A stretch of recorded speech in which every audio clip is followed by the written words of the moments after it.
Okay, I'm going to start now. It's noon, and on behalf of the League of Women Voters of the Uncompahgre Valley, I welcome everyone to today's program about election process, election security, and precinct changes. My name is Carol Howe. I'm the Vice President of our local league that serves Delta, Montrose, and Ouray counties. The League of Women Voters is a nonpartisan political organization that encourages informed and active participation in our government. Our mission is empowering voters, protecting democracy, which is accomplished through both education and advocacy. We work to empower voters by providing unbiased information about voting and election processes so that voters can exercise their right to vote in an informed way. That is the goal of today's program. We are extremely fortunate today to have a panel, three people who are charged with overseeing the elections in our three counties. Okay. Teri Stephenson is the county clerk and recorder for Delta County. Teri has served in her position for 7 years. Tressa Gines is the county clerk and recorder for Montrose County. And Tressa has also served in her position for 7 years. And we have Michelle Nauer, the county clerk and recorder from Ouray County. And Michelle has served in her position for 28 years.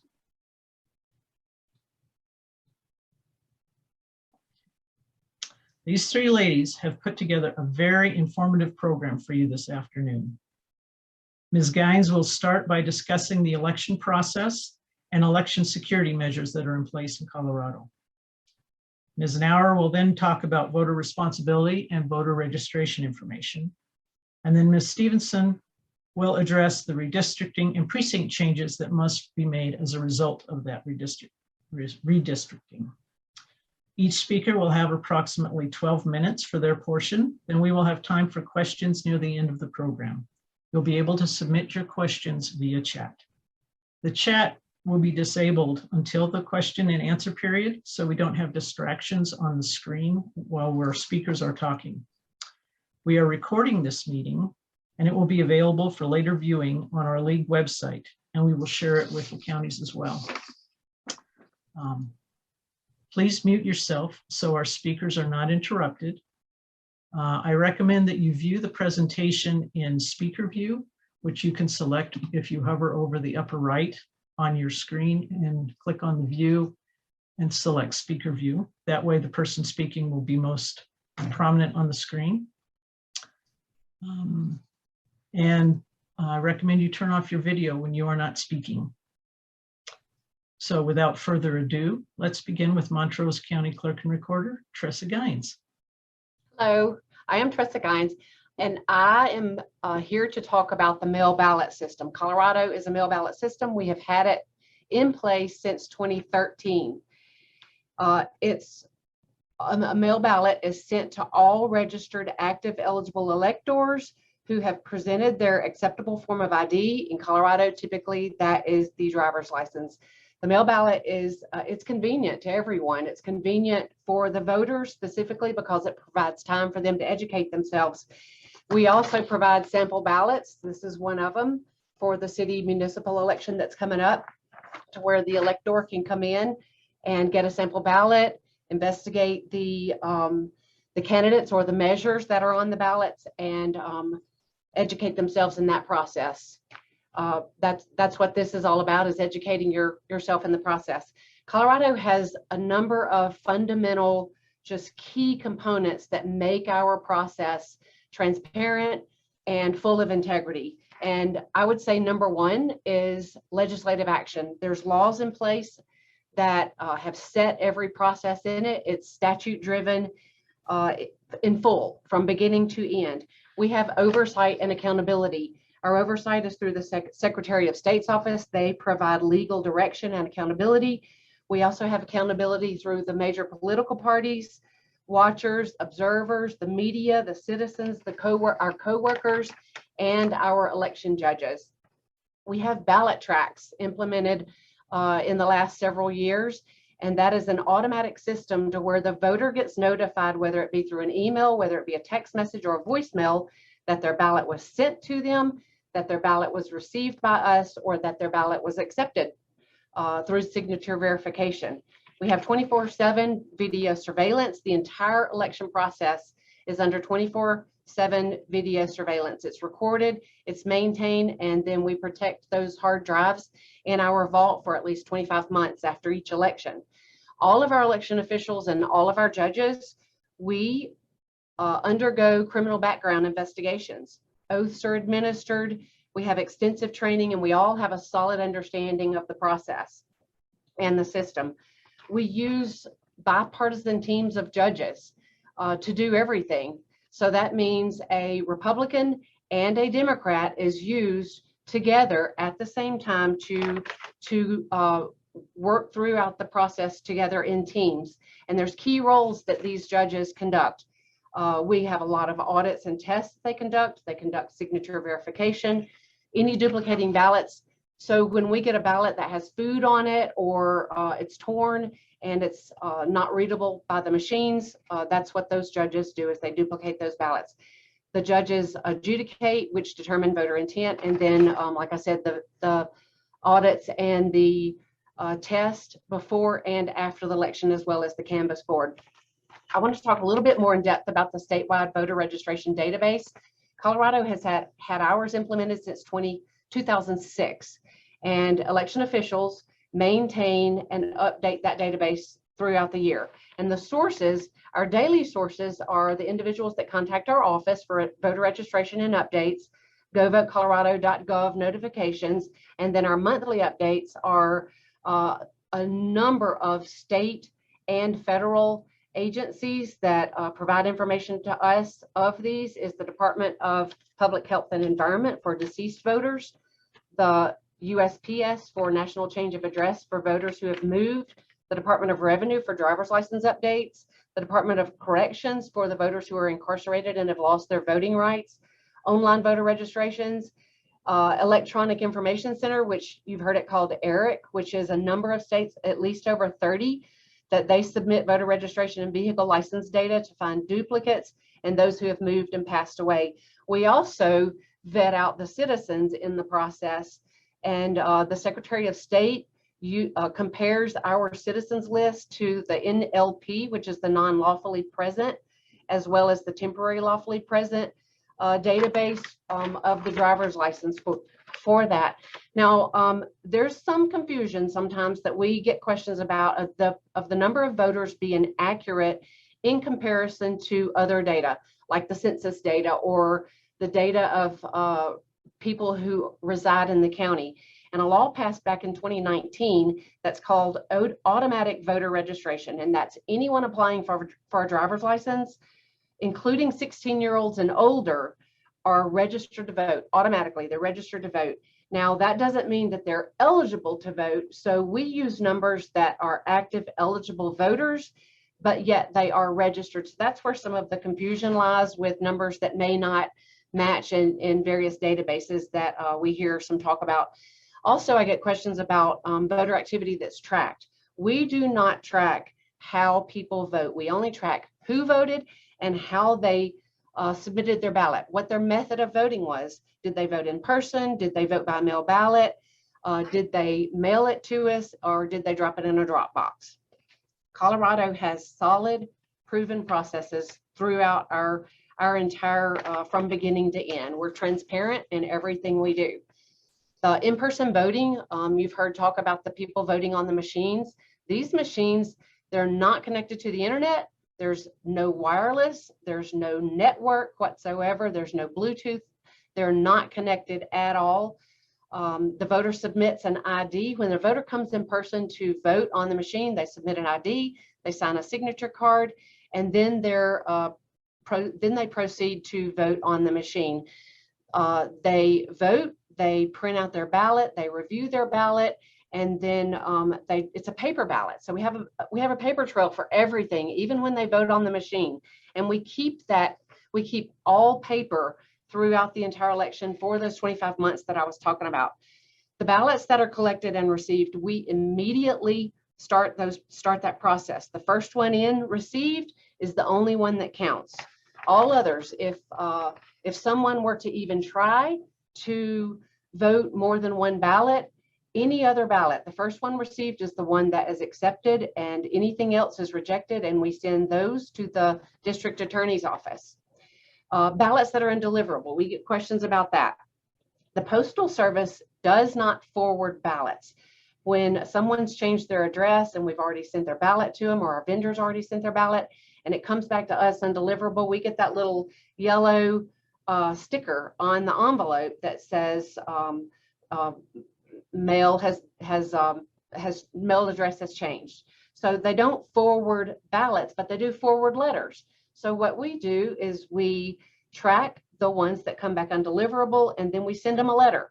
We send them to notify that their ballot came back undeliverable, and they have the opportunity to contact our office and correct whatever discrepancy there is with their address where they have the opportunity to vote. And then signature verification. I mentioned that's one of the things that our bipartisan teams of judges do. The back of the envelope is where the voter signs, and these judges, they review all of those, they review those signatures to all of the signatures that we have on file. So the eligible elector, the name has to match, the unique voter ID has to match, the barcode on the return envelope, and it has to match all the signatures on file. That's the only way that it gets accepted. Other than that, it gets rejected. We notify the voter. They have the opportunity to cure their signature if it is not accepted, and to verify whether that was their ballot, whether that was their signature or not. And if they don't contact us within a certain time frame to cure that signature, we notify the district attorney's office. The signatures that are rejected, that was what I was talking about, was we notify the elector to be able to either validate or confirm that there was their signature. Sometimes we have someone broke their finger, or they we even have situations where they've changed their signature just to make it a little bit fancier and it's not going to match. The judges reject it. The ones that are accepted, the signatures that are accepted, those ballot envelopes have not even been opened yet. So no one knows how that person, that voter has voted. So those ballot envelopes that the signatures were accepted, those go to the next process. Different teams of bipartisan judges, and those process the envelopes. And then from there, they process the ballots. From there, it goes to adjudication, and that's the bipartisan teams of judges that determine the voter intent when there is a question. For example, if the voter changed their mind a lot of times and scratched out and said, no, not this one, that's where those teams of judges come in and determine what is the voter's intent for that vote. And then at the end of every day and at the end of every election, we balance everything. We balance active eligible electors, the number of ballots that are received, the number of ballots that are rejected, accepted, returned back undeliverable. We balance every ballot, every point throughout, every day throughout, so we can absolutely confirm and that there's no ballot missing. There's no one that didn't get sent one that was supposed to get sent one. And we have teams of bipartisan judges that are involved in that also help us verify those numbers. I talked about the Tressa, 2-minute warning. No, okay. 2-minute warning. I talked about the number of tests and audits that are conducted. We conduct throughout all the counties in Colorado, we conduct a number of tests. Before the election, we test the equipment and the software's ability to interpret voter intent. That's called the logic and accuracy test. We have risk limiting audit tests that are afterwards.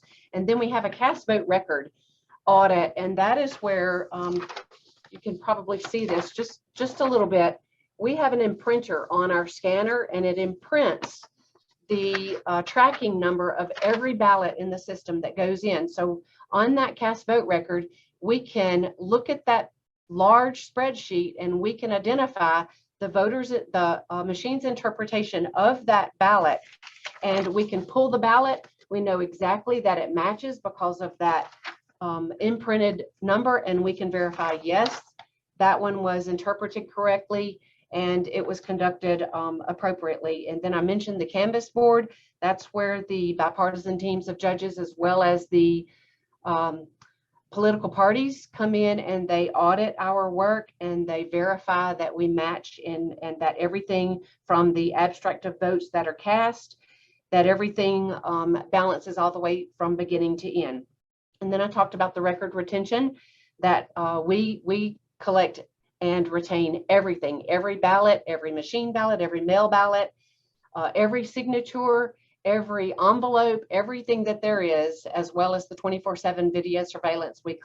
We maintain those, and at some point, 25 months later, we shred those with very strict shredded guidelines that we're required to follow also.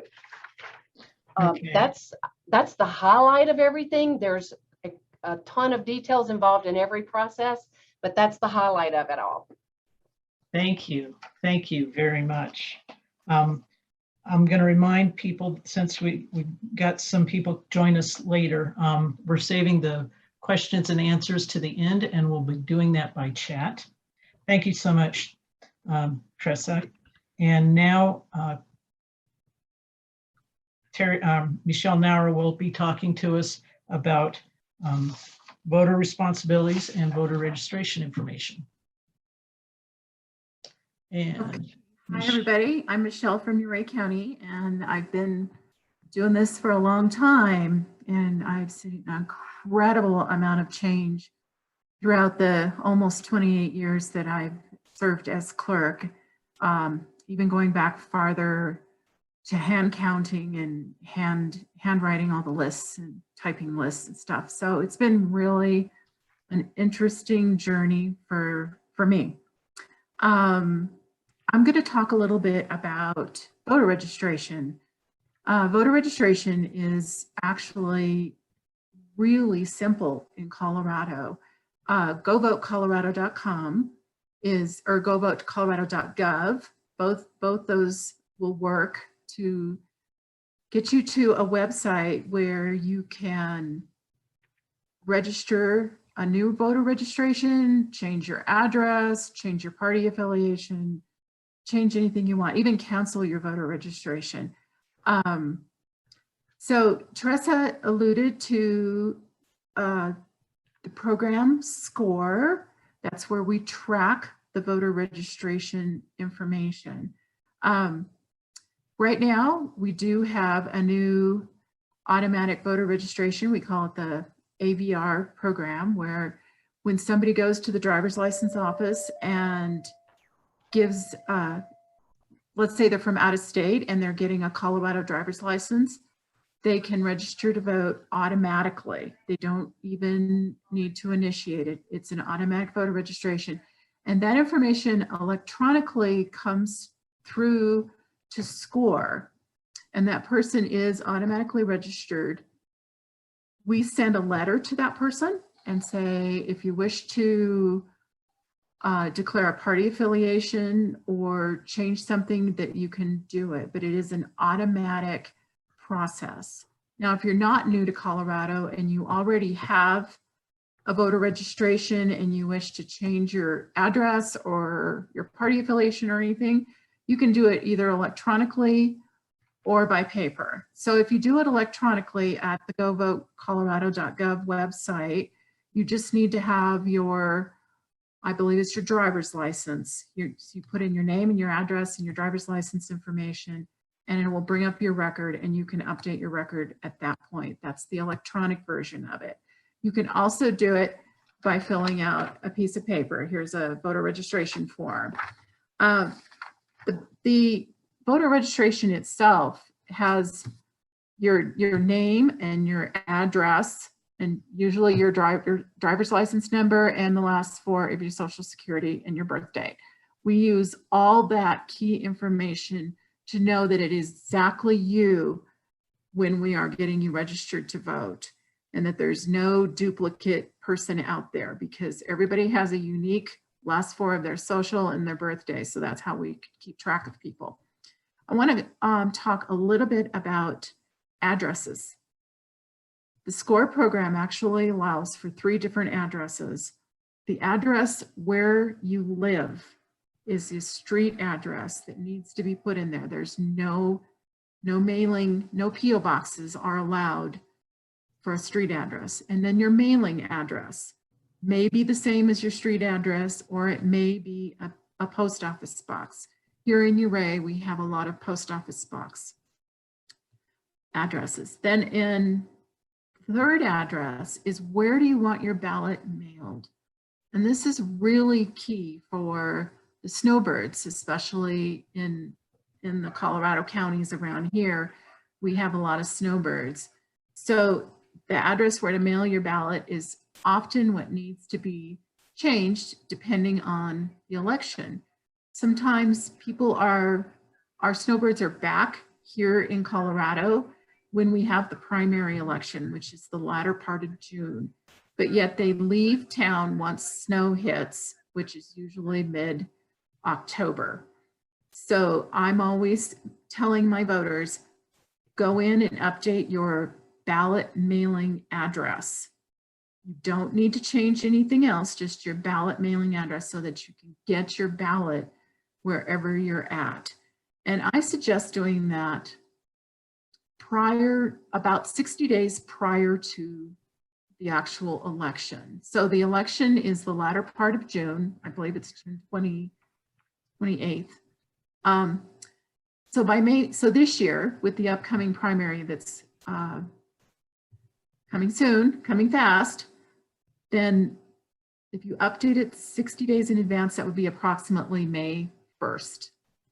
And because the counties, once we get our ballot content and we're actually building the ballot, we also in that process extract the voter lists so that the vendors that process the ballots, that actually print and stuff the ballots, they have the right, most current address. Now you can go in and update your address all the way up to the day of, practically the day of election.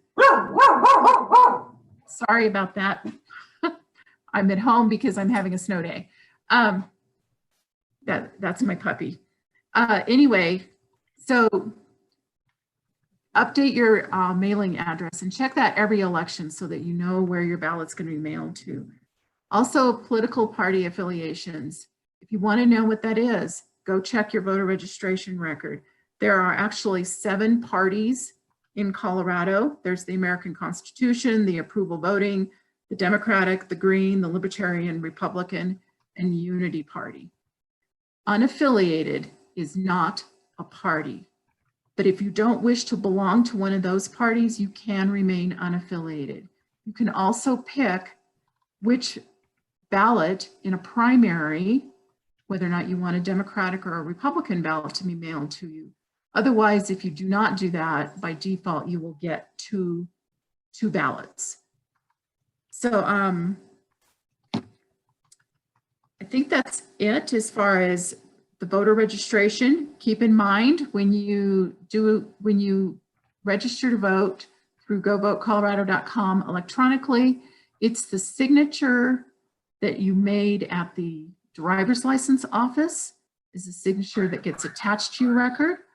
If it's a paper form like this, it's the signature at the bottom of this form that gets scanned in to your record. So as Tressa alluded to, when you return your ballot and the signature verification process occurs, sometimes we have a history. If there's multiple paper registrations, we have that history. So you can,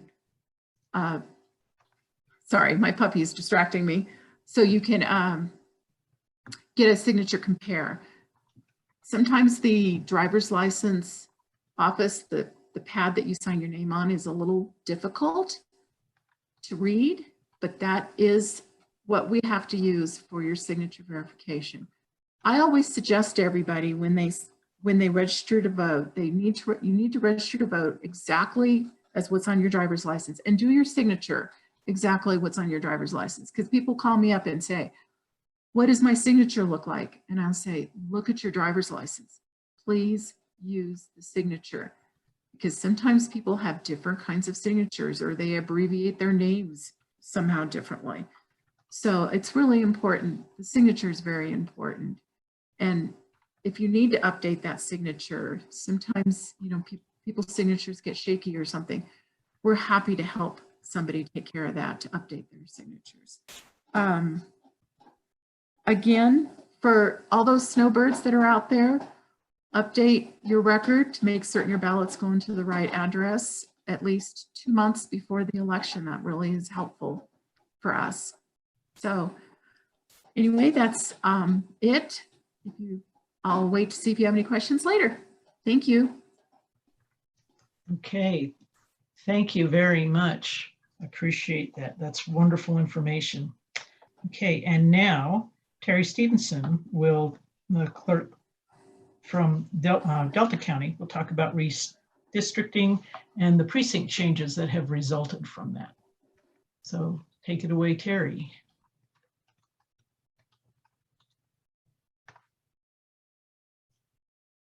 Okay, you are muted. We can't hear you at this point. I would like to thank the League of Women Voters for having this panel discussion. Sorry, there's a little feedback. And getting this information out. I'm going to start with, according to CRS 30-10-306, parens 4, which requires the boards of county commissioners after each federal census to establish, revise, or alter commissioner districts. So basically what we have to do is make sure that all the commissioner districts are equal in population as much as possible. There should not be more than a 5% deviation between the most popular district and the least popular district. Also, the part of redistricting, you have to look at making sure that you're keeping your communities whole, which is your municipalities. It would take a lot to divide a municipality. We like to try to keep them as whole as possible. We also must keep them as compact as possible. After the commission approves a plan, the staff is then required to have the ability to have the public be able to review those changes. In Delta County's case, we have the GIS department has done layers and they are available online to review. In our county, we had less than 30 changes to our voters. They will be receiving or have received changes in their district. We should have them by statute done by caucus. We also generally have to have these done by September 30th. However, House Bill 1047 would effectively delay until September 30th, 2023 to reapportion commission districts. We happen to have ours done, but there are some counties that are delaying their. As long as the commission has complied with the requirements made by CRS 30-10-306, parens 4, the commission may consider congressional districts, state house representative districts, and state senate districts in order to minimize the necessary voting precincts in a county. I can go into a little bit more about, under Colorado law, precincts are based on active voter counts rather than raw population. And that's according to CRS 1-5-101, parens 2, establishes different maximum active voter counts per precinct, depending on whether the county uses paper ballot that are hand counted or electronic voting systems. In such cases, we use a tabulation system so we can establish at least one precinct for every 1,500 active voters or up to 2,000 active voters per precinct with the approval of the Board of County Commissioners. All counties will be required to adjust precinct boundaries after the Supreme Court approves the final congressional and legislative redistricting plans. And that's all done before the 2022 caucus. So that's already been done. Here in Delta County, we did increase some precinct populations because we were getting close to the 1,500. At this time, our county happens to be up at the Supreme Court and waiting to hear a decision from them. Beyond that, we are done. We have done as much as we can. I believe that I can go into a little bit of the independent redistricting, but that's all already been done. That's pretty much all I have. And again, I'd like to thank all the participants today and those that are listening. And if you have any questions, we'll be here to answer. Okay, thank you very much. Really appreciate it. So now we have ample opportunity for questions. People can submit their questions via chat. We have two people monitoring the questions, and they will, if you submit a question and it's directed to a particular county clerk, please identify who you want to ask the question of. And I guess we are ready for any questions. Susan or Carolyn, do you have questions? Well, I'd like to start with a follow-up about the ballots sent to unaffiliated voters. If they receive 2 ballots and vote both of them, what happens then? When you receive 2 ballots, they're supposed to return only 1. If there are 2 in the envelope, then we disqualify both the ballots. Okay, thank you. So, yeah, it's very important to make certain that voters know that. And there are instructions to return just 1 ballot. Clearly there are instructions to do that. Thank you. And could you tell us in each of your counties, how many drop boxes do you have and where are those? I'll go first. My drop boxes, I have one that's sort of catty corner from the courthouse. And then I have a second drop box that is at the 4-H Event Center in Ridgeway. And I have a third drop box down at Kelowna, right next to where the mailboxes are in Kelowna. So it's pretty handy. I think I can capture most everybody that goes in and out of the county with those 3 different places. Montrose County has 2 drop boxes. One is over at our NUCLA office on the west end, and the other one is right in front of the old courthouse in the city of Montrose. I'll tag into Delta those voters, active eligible voters who get a mail ballot and want to drop it off in the drop box in Hotchkiss. Teri, as the clerk for Delta, she works with us and receives those ballots on behalf of us and then delivers those overnight to us. So we are able to also take advantage of the drop box that's in Hotchkiss, which is Delta County. Delta County has one at the main courthouse at 5th and Palmer. We have one in Hotchkiss at the North Fork Annex. We have one up in Paonia at the Town Hall. We have one at the Cedar Ridge Public Library, and we will have one at the Orchard City Town Hall. So I'd like to add one other thing about the drop boxes. If a ballot is dropped in a drop box in another county, anywhere in the state, it doesn't matter if it's, an agreement with the local county clerk or the neighboring county clerks. It's entirely across the state. The county that it receives the ballot will overnight those ballots to the county where the voter resides.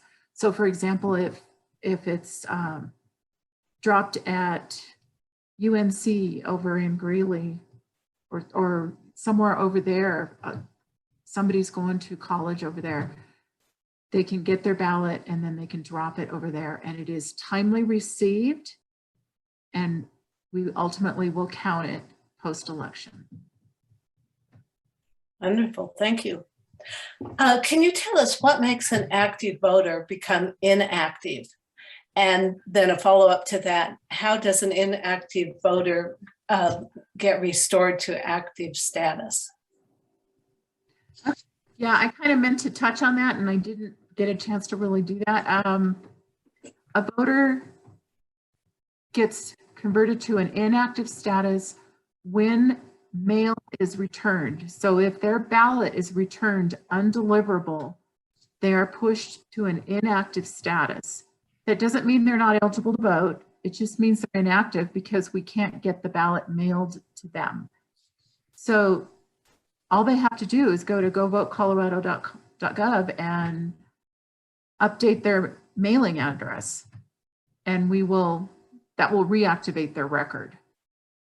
So again, that's really important. If you miss election because you were out of town or your mail was temporarily, well, maybe not even temporarily going somewhere else, you can reactivate yourself easily.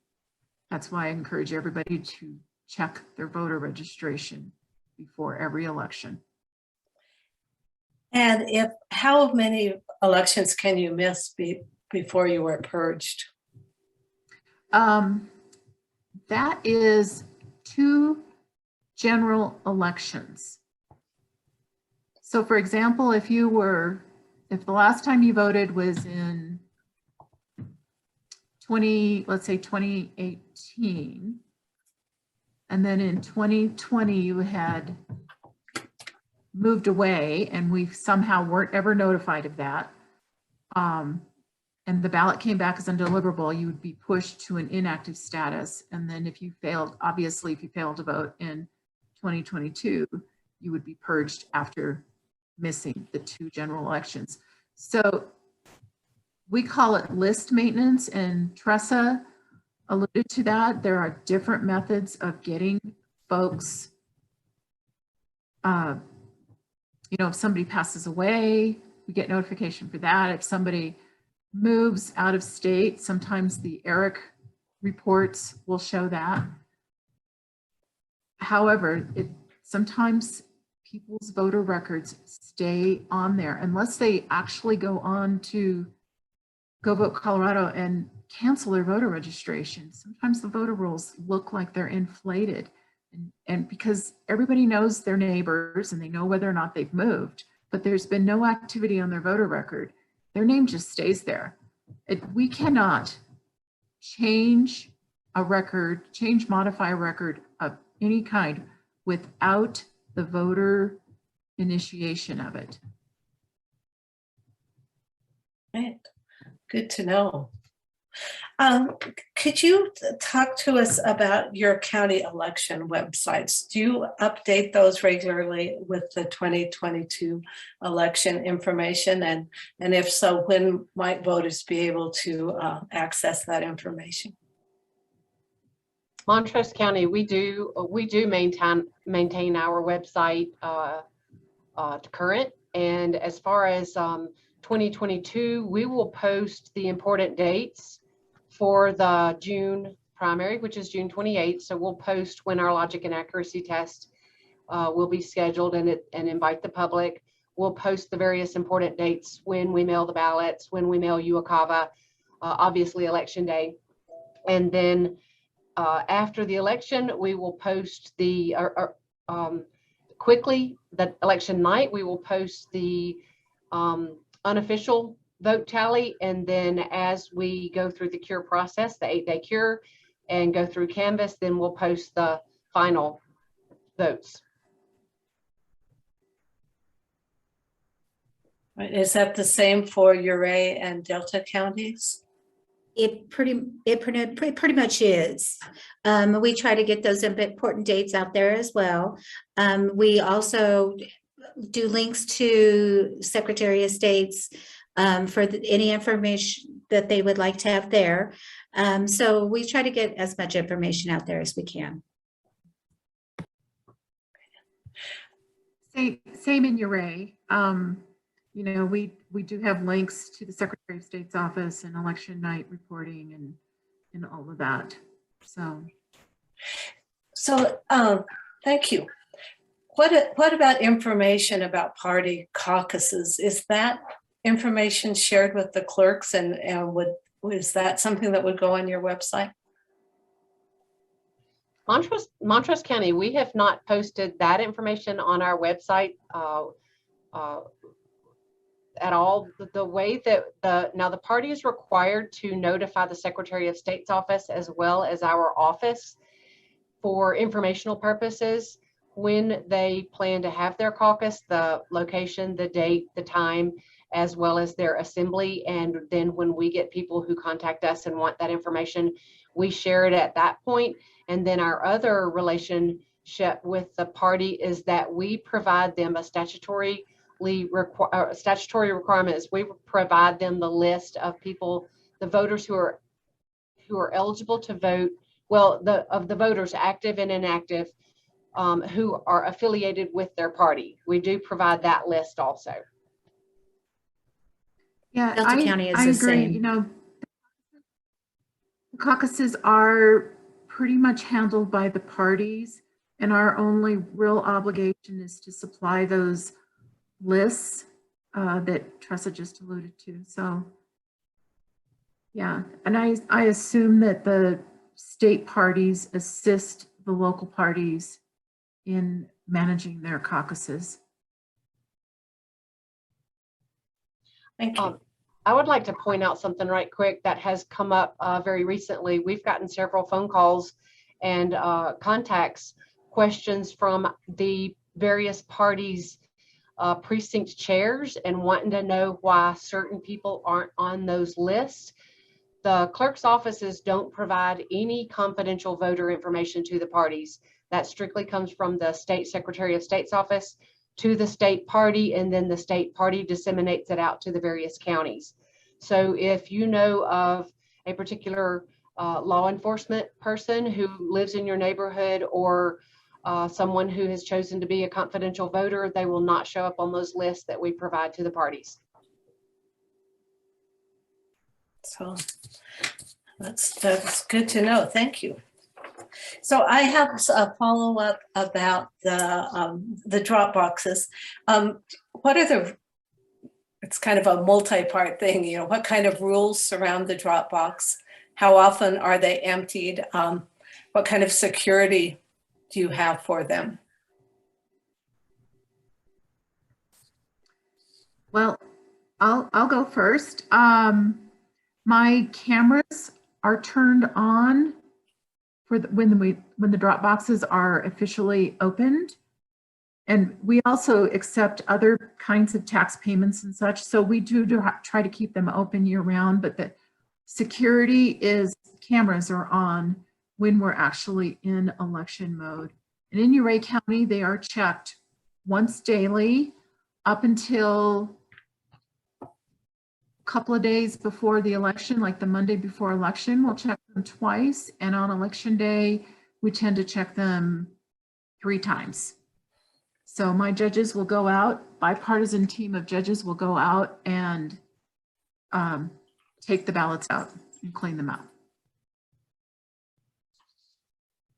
Delta County is similar. We check them maybe not daily, but at least 3 times a week leading up to election. 3 to 4 days prior to an election, we're checking them every day. The Monday before and on election day, we do check them several times a day, up to 3 times. And in Montrose County, We also check ours daily.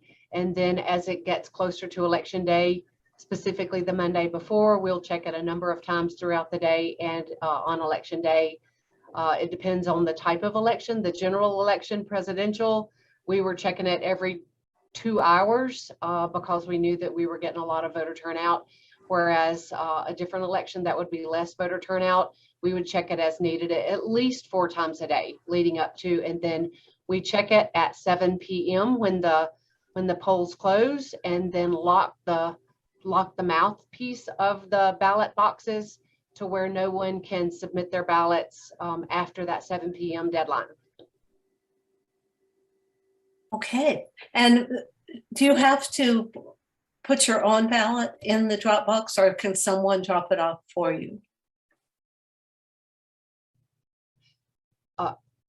There's a statutory requirement that provides an individual to collect up to 10 ballots to deliver those to the clerk's office, no more than that. And as far as anyone's welcome to mail their ballot, to drop it in a drop box, to hand deliver it. We have a substantial drop box in our office, also at the front of our voter service polling centers. So anyone can hand deliver their own. An individual can give their ballot to another individual to have it delivered, but we strongly suggest that you know who that person is and that you trust that person, that they will deliver it, and that they won't lose it, that they won't misplace it, and that they absolutely will deliver it. So we prefer each individual to submit their own, but we also know that there's homebound individuals and other situations that prohibit people from being able to hand deliver their own. They can always drop it in a mail. Yeah, drop it in the mail and mail it to us. But we strongly encourage that they know who they are handing their ballot to. Okay. We have a question, which is, how do candidates and parties get access to our call numbers so they can text us donation requests? I don't understand the question. I'm sorry. Okay, well, candidates and political parties obviously know who is registered for each party because they call us and ask us for money. So where are those lists obtained? Do they get them from the clerk, or is there another source? Lists are public information, and candidates can come in and request a list. Sometimes I've even had organizations, not organizations, but a private sector company call and just say, "Can I get a candidate list?" They do that, or they call and they want voter registration lists. Now there's a fee for all that, but it's whatever's on the voter registration. Again, it's the voter's responsibility to keep their voter registration current. If they don't wish to have their phone number, they don't have to give their phone number nor their email. So I don't know where some of these people are getting their information. I have no clue. All right. I have a question about mailing your ballot. If people don't put sufficient postage on, or the stamp falls off or something, will you still accept the ballot? Absolutely. And the post office knows to charge our account for it. So yes, we absolutely accept it. It's delivered to us and we cover the cost of it. Yes, and I want to reiterate, it's the same here. My post office knows whether or not there's a stamp on it to get it delivered to me, and I will pay the postage. However, so it doesn't become a budget issue for clerks, because that could be a nightmare. If everybody just dropped their ballots in the mail without postage, that could be a budgetary nightmare. So please use the drop boxes, but do know that we will pick up your ballot from the post office without a stamp. Okay, thank you. Someone would like to know if mentally handicapped people can register to vote. and if that affects how the ballot is counted.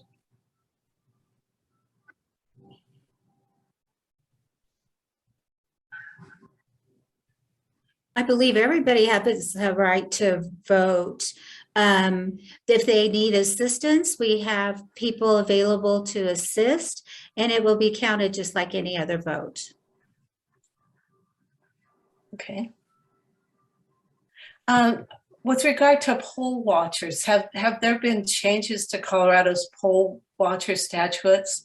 And do you think that there is a possibility of increased harassment at polling places? Well, that's two different questions entirely. Poll watchers are usually appointed by a political party or a political committee, or even a candidate. Those are the people that can sit and actually watch what's happening at the polls. And they are supposed to go through some training when they do that. As far as the harassment at the polls, if somebody just walks up and does not have their watcher training certification paperwork, then they cannot just come in and watch the process. They have to be appointed to be an official watcher. So I would look at that person and just say, hey, you're welcome to, sit out on the street and do whatever you want away from the polls, but you cannot actually come in and watch. And are we going to be harassed? I don't know. It's a pretty scary world we're living in right now.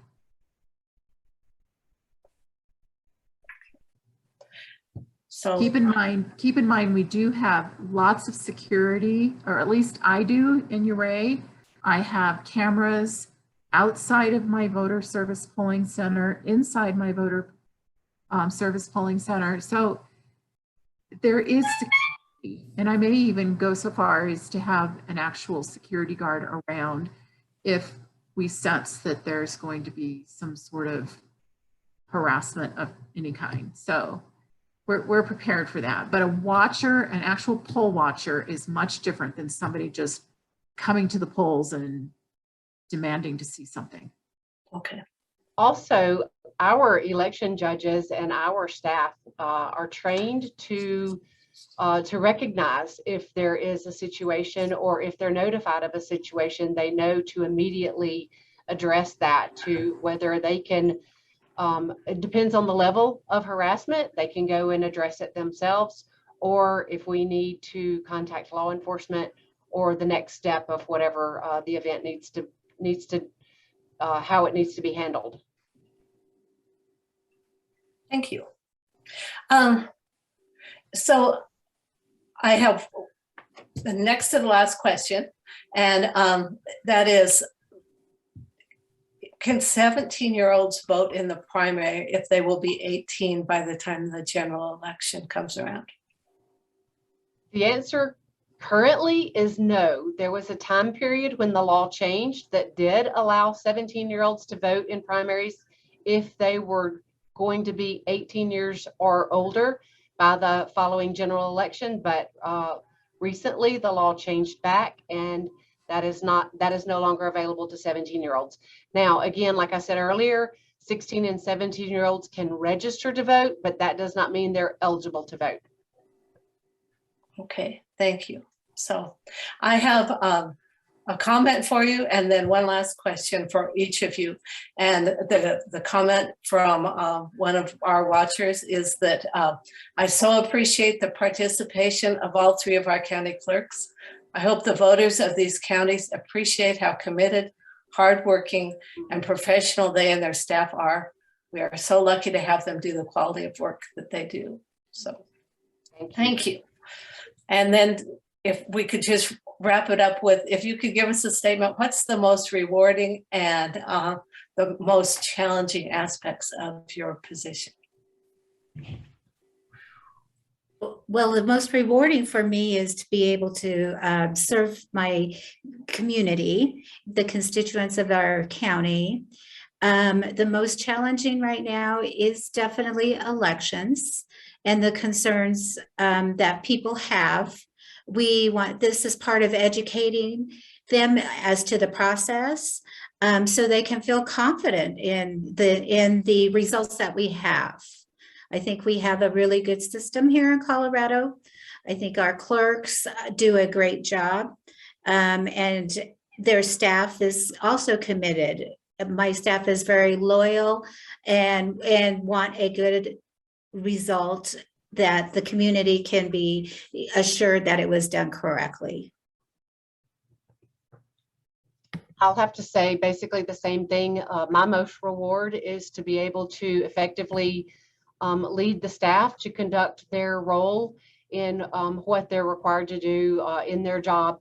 The biggest challenge tagging along with what Teri did is that Colorado, as well as individual counties, are compared to other states. And that's why I wanted to really stress the process that Colorado has in place and the key components that we have, because other states that implemented a mail ballot, they may not have all of those steps in place. That's why it's so important. We are constantly educating people not to compare us to other states, because every state manages their, whether it be a mail ballot or their election process, completely different. And that's probably been the greatest challenge since 2020.